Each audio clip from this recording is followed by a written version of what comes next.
Introducing our Cooling Microbiome Serum. Now, who is this good for? This is good for itchy scalps, dandruff, anyone with a sensitive scalp.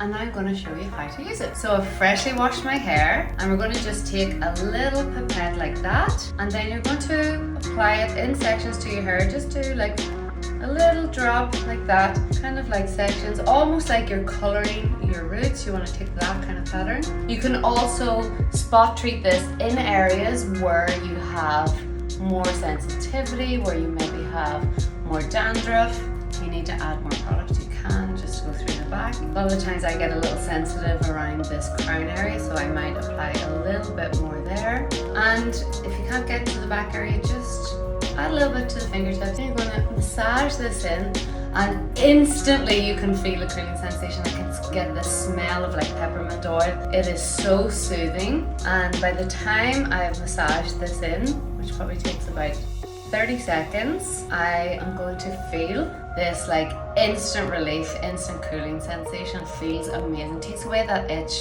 really cools and calms down the scalp, and this really works on balancing your microbiome to, create a very healthy environment and really help with that redness, sensitivity, and it actually has been clinically proven to reduce dandruff in 30 days.